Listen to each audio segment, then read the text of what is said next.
Alors Romuald, quelle est la partie de votre corps qui vous pose problème? Dites-nous quand et comment ça a commencé. Ça a commencé à l'adolescence. En fait, j'étais sportif d'assez haut niveau. J'ai eu un accident qui m'a empêché de pouvoir faire du sport pendant un certain moment, mais j'ai continué l'alimentation du sportif de haut niveau, ce qui fait que j'ai pris énormément de poids et je me suis dégoûté face au miroir, ce qui fait que je me suis mis à perdre beaucoup de poids derrière et j'ai du mal, je me vois toujours dans mon image de gros, entre guillemets. Donc mon ventre particulièrement me gêne et c'est la partie de mon corps que j'ai le plus de mal à montrer. Alors, pour avoir une idée, que disent vos proches, vos amis sur ce ventre qui vous tracasse tant? Que j'ai aucune raison d'être gêné par rapport à mon ventre, que j'ai une corpulence tout à fait normale. Mais dans ma tête, je suis convaincu que j'ai du ventre et je suis même passé par une phase proche de l'anorexie et dans laquelle je trouvais que j'avais toujours l'impression d'avoir du ventre. Aujourd'hui, quand je regarde les photos, je me rends bien compte que sur les photos, j'ai été même très très maigre, trop maigre. Mais à cette époque-là, je me voyais gros et aujourd'hui, on va dire que ça va un peu mieux, mais je ne peux pas dire que je suis soigné et c'est la chose que je regarde la première dans un miroir. Tout le temps. Et est-ce que vous êtes comme tous les autres comme vous à essayer de camoufler ce ventre? Au maximum, sur des photos, je vis au bord de la plage, donc on fait des photos comme ça se fait beaucoup actuellement sur la plage, etc. Et j'essaye toujours, c'est la partie de mon corps que je cache le plus facilement. Sur les photos?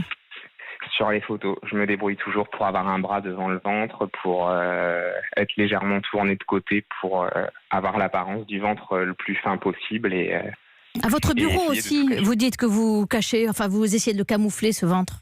Tout à fait, en se tenant le plus droit possible. Et j'ai l'avantage d'avoir une musculature sur le haut du corps qui me permet de donner une impression de corps plus droit.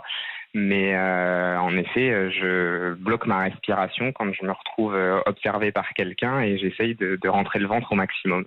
Et je crois que vous dansez aussi, et quand vous dansez aussi, vous avez une autre tactique de camouflage. Je contracte mes abdos en permanence et en fait, j'essaye de me concentrer le plus possible sur ma chorégraphie tout en pensant en permanence à mon ventre tout le long de la chorégraphie.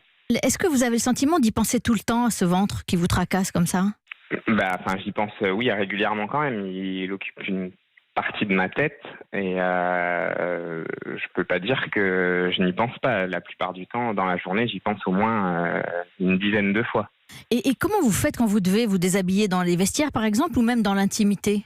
Je le fais parce qu'après, j'ai fait du sport, donc je suis habitué, mais c'est vraiment le ventre, c'est vraiment la zone avec laquelle j'ai le plus de mal. C'est-à-dire que par exemple, dans les coulisses d'un spectacle de danse, si je me retrouve en sous-vêtements, c'est le t-shirt, clairement, je vais le garder avec les mains relevées juste devant mon ventre, pour cacher juste mon ventre. Et est-ce que vous avez le sentiment que ce défaut peut apparaître à nous imaginaire? Oui, après, j'en ai conscience par rapport au retour que les gens me font. Je sais que, dans mon cercle aussi bien professionnel que familial, qu'amical et sportif, on me dit que je suis très bien comme je suis et que j'ai vraiment aucun complexe à avoir.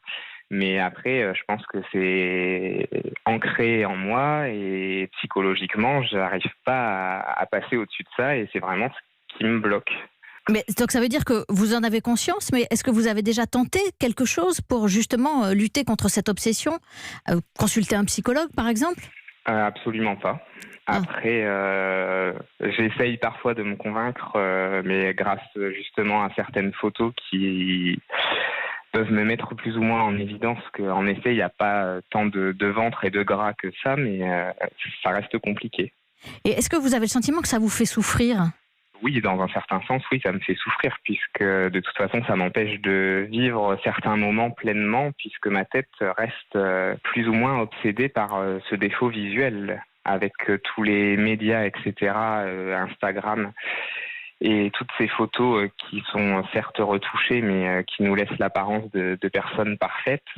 On s'identifie forcément à ça, et au final, on a l'impression qu'on est loin de la réalité, Donc c'est difficile. Est-ce qu'il y a quelque chose qui vous soulage? Qu'on me regarde droit dans les yeux et pas au niveau du ventre. En fait, ce qui vous soulage, c'est qu'on ne regarde pas votre ventre. Oui. Alors je vais terminer, Romuald, sur une mauvaise blague, parce que je crois que vous êtes opticien dans la vie. Tout à fait. Et moi j'avais envie de vous dire qu'il fallait changer de lunettes pour vous voir autrement. Ça vous a jamais venu en tête En fait, il faut changer votre regard sur vous-même. Oui, de toute façon, c'est un travail personnel que j'ai à faire. C'est pour ça que j'ai pas été consulté de psychologue, et pour moi, c'est vraiment un travail sur moi-même à faire, et c'est ça passe par l'acceptation de mon corps. Alors écoutez. Après, au jour d'aujourd'hui, c'est encore compliqué. En tout cas, Romuald, continuez à écouter cette émission. Je pense qu'elle va pouvoir vous aider.